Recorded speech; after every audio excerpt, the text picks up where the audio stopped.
os nossos cumprimentos a todos e votos de muita paz.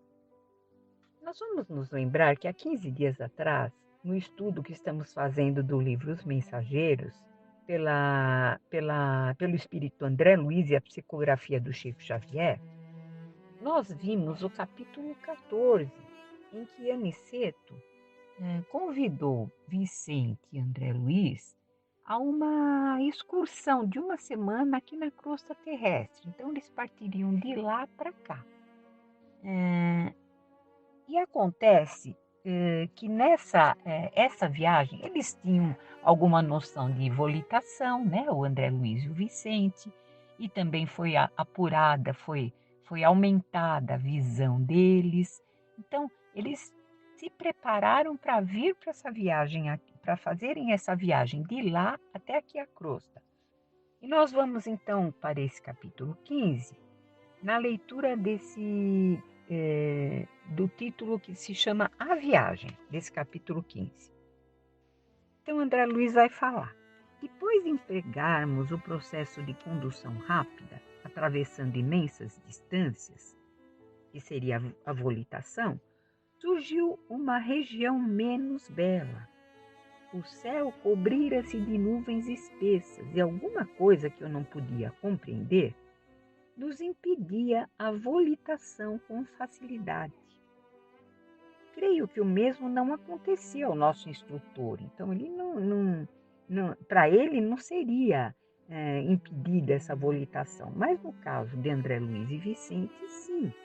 Então, Aniceto percebeu esses obstáculos que seriam para a volitação dos dois e ele disse: será conveniente utilizarmos a locomoção, então irmos a pé.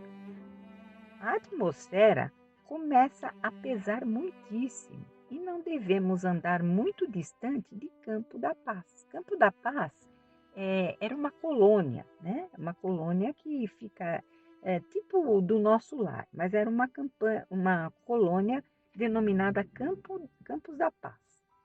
E é o que ele fala, olha, não precisaremos ir até lá, todavia descansaremos no posto de socorro. Encontraremos ali os recursos indispensáveis. Então, esse posto de socorro, ele já fazia parte da colônia Campo da Paz, mas eles ficariam por ali, que seria o lugar primeiro a chegar. E André Luiz, ele perguntou, admirado daquela modificação do ambiente, então, de repente, começaram aquelas nuvens espessas, o que aconteceu, né? E aí o Aniceto vai responder: estamos penetrando a esfera de vibrações mais fortes da mente humana. Então, aquelas nuvens, tudo aquela paisagem que se modificou, tão terrível que ficou, aquelas nuvens espessas, aquilo tudo eram vibrações fortes da mente humana. Achamo-nos a grande distância da crosta. Entretanto, já podemos identificar a influenciação mental da humanidade encarnada. Então, a própria humanidade estava gerando aquelas nuvens espessas aqui da Terra. Grandes lutas desenrolam-se nesses planos e milhares de irmãos abnegados aqui se votam a missão de ensinar e consolar os que sofrem. Em parte alguma, diminui o amparo divino. Então, sempre vai haver esse amparo. Esses irmãos abnegados, eles estão na missão de ensinar e consolar todos que sofrem ali também. Nesse instante, chegáramos ao topo de uma grande montanha, envolvida nessa sombra fumarenta. No solo desenhavam-se trilhas diversas, à maneira de labirintos bem formados. Observando-nos a estranheza, o Aniceto falou com otimismo: vamos seguir, sigamos. Nesse momento, ó Deus de bondade, alguma coisa imprevista me felicitava o coração. Em contraste com aquelas sombras, raios de luz se desprendiam intensamente dos nossos corpos. Então, os corpos deles começaram a emitir raios de luz. Extraordinária comoção apossou-se-me da alma. Vicente e eu ajoelhamo-nos a um só tempo banhados em lágrimas, enviando a Deus os nossos profundos agradecimentos em votos de júbilo fervoroso. Estávamos, eu, Vicente, embriagados de ventura. Era a primeira vez que eu me vestia de luz, uma luz que se radiava de todas as células do meu corpo espiritual. Aniceto, que se mantinha de pé, a contemplar-nos com expressão de alegria, ele falou comovidamente: muito bem, meus amigos, agradeçamos a Deus os dons de amor, sabedoria e misericórdia. Saibamos manifestar ao Pai o nosso reconhecimento. Quem não sabe agradecer, não sabe receber, e muito menos pedir. Durante muito tempo, o Vicente e eu nos mantivemos em prece repleta de alegrias e lágrimas. Em seguida, retomamos a marcha como se estivéssemos vestidos em sublime luminosidade. As surpresas, no entanto, sucediam-se ininterruptamente. Aquelas vias de comunicação, quer dizer, aquelas estradas, eram muito diferentes daquelas que eu conhecia até ali. Nós mergulhávamos num clima estranho, onde predominava o frio e a ausência de luz. O terreno, o relevo, era um conjunto de paisagens misteriosas, lembrando aqueles filmes assim do cinema terrestre fantásticos. Picos muito altos se semelhavam a vigorosas agulhas de treva, desafiando a vastidão. Descíamos sempre como viajores, ladeando escuros precipícios em país de exotismo ameaçador. Esquisita vegetação subia do solo de espaço a espaço, entre os grandes abismos. Aves de horripilante aspecto surgiam medrosas de quando em quando, enchendo o silêncio com pios angustiados. Rija, forte ventania soprava em todas as direções. Eu estava assombrado. Mas mesmo assim eu cobrei ânimo e perguntei ao nosso instrutor: o que dizes de tudo isso? Ignorava que houvesse essas regiões entre a crosta e a cidade nossa espiritual. À nossa frente sinto um mundo novo que me era desconhecido. Por quem sois, nobre Aniceto? Nada vos pergunto por ociosidade, mas essas terras me surpreendem muito. Aniceto, sempre amável, sorriu docemente e respondeu: todo esse mundo que vemos é continuação de nossa terra. Os olhos humanos veem apenas algumas expressões do vale em que se exercitam para a verdadeira visão espiritual. Como nós outros, que observando agora alguma coisa, não estamos igualmente vendo tudo.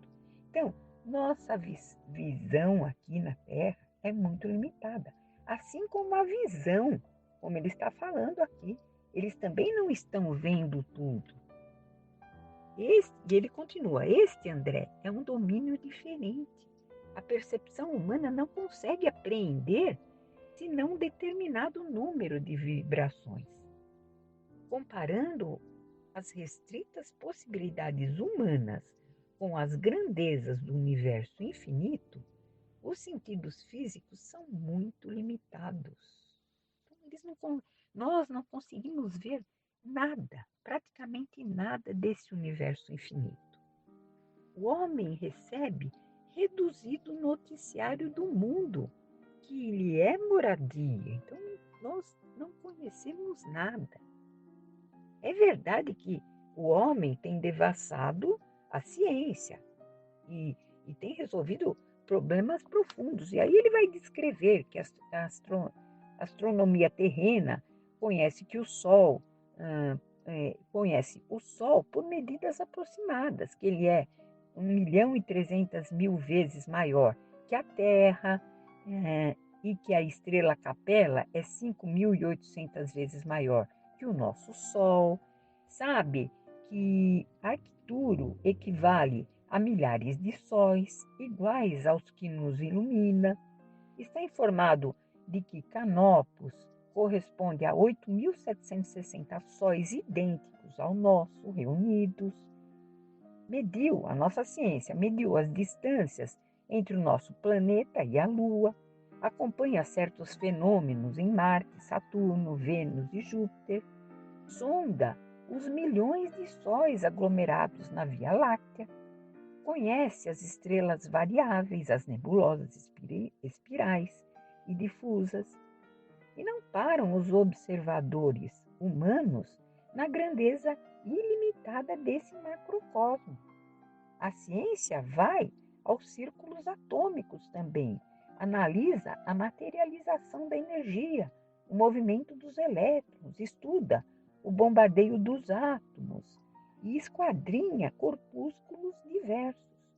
Mas todo esse trabalho, com a colaboração das lunetas de alta potência e dos geradores de milhões de volts, todo esse trabalho ainda é serviço que apenas identifica os aspectos exteriores da vida. Há, porém, André, outros mundos sutis dentro desses mundos grosseiros, maravilhosas esferas que se interpenetram. O olho humano, ele sofre variadas limitações e todas as lentes físicas reunidas não conseguiriam surpreender o campo da alma, que exige o desenvolvimento das faculdades espirituais para se tornar perceptível. A eletricidade e o magnetismo são duas correntes poderosas que começam a descortinar aos nossos irmãos encarnados alguma coisa dos infinitos potenciais do invisível, mas ainda é cedo para cogitarmos esse êxito completo. Somente ao homem de sentidos espirituais desenvolvidos é possível revelar alguns pormenores dessas paisagens sob nossos olhos. A maioria das criaturas ligadas à crosta não entende essas verdades, senão após perderem os laços físicos mais grosseiros. Então, antes de desencarnar, não conseguem entender essas verdades. É da lei que não devemos ver, senão o que possamos observar com proveito. Olha que importante. É da lei que não devemos ver, senão o que possamos observar com proveito. O que não for aproveitável, nós não precisamos observar, nós não precisamos ver. E nessa altura, o Aniceto calou-se. E agora, em meio das sombras, divisava o André Luiz alguns vultos negros. Ele começou a ver vultos negros que pareciam fugir apressados.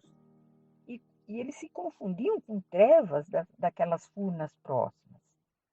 E o orientador Aniceto, ele avisou cauteloso: procuremos interromper os efeitos luminosos do nosso corpo espiritual. Bastará que pensem com vigor na necessidade dessa providência. Estamos atravessando extensa zona a que se acolhem muitos desventurados e não é justo humilhar os que sofrem com a exibição dos nossos bens. Então ele está dizendo a André Luiz e Vicente que bastaria que eles tivessem a vontade de apagar aquela luz, né? E isso aconteceria. Então, aquele pedido em prece, como sempre, né? Eles pedindo em prece, para que aquilo fosse apagado deles, em favor daqueles corpos que fugiam, assustados daquela luz. Obedecendo ao conselho, o André Luiz vai falar, verifiquei o efeito imediato. Os fios de luz que me irradiavam do corpo apagaram-se como por encanto. A excursão tornou-se menos agradável. Descíamos milagrosamente através dos despenhadeiros de longa extensão. Então, sem luz, aquilo se tornou de uma maneira bem menos agradável. E aí eles estavam descendo aqueles despenhadeiros. A sombra se fizera mais densa, a ventania mais lamentosa, mais impressionante. E após algum tempo de marcha, em silêncio, divisamos ao longe um grande castelo iluminado. Então, lá no topo eles estavam vendo aquele castelo iluminado. Aniceto fez um gesto significativo com um indicador e explicou: é um dos postos de socorro de Campo da Paz. Então, na verdade, eles chegaram àquele posto de socorro, eles estavam vislumbrando lá, que já estava próximo, o posto de socorro do Campo da Paz, né? Então, o que nós vimos nessa travessia, nessa viagem deles hoje, é que eles enfrentaram frio, aquele relevo íngreme, aquelas aves horripilantes, tudo isso eles viram. Foi um caminho muito tortuoso, né? E o Aniceto explica aos dois auxiliares que aquela é região sob influência astral da Terra. Então, o que faz aquela região ser daquela maneira são as vibrações de nós mesmos aqui da Terra. Daí a importância de acendermos a nossa luz. Brilhe a vossa luz, dizia Jesus. Cada um de nós, se pudermos ter vibrações melhores, nós vamos contribuir para diminuir um pouco daquelas trevas, daquele caminho tortuoso. E ele vai falar dos dados astronômicos que temos, né?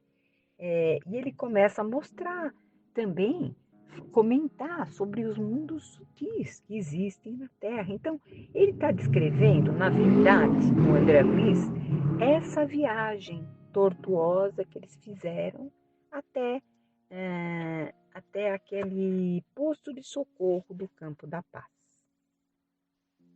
Bom, por hoje nós terminamos o estudo desse capítulo 15, né? E voltaremos daqui a 15 dias no capítulo 16, em que eles chegaram a esse posto de socorro do Campo da Paz. E nós veremos como será esse posto de socorro. Então, fiquem com Deus, até daqui a 15 dias, e que possamos agradecer, sermos gratos por tudo que aprendemos. Que assim seja.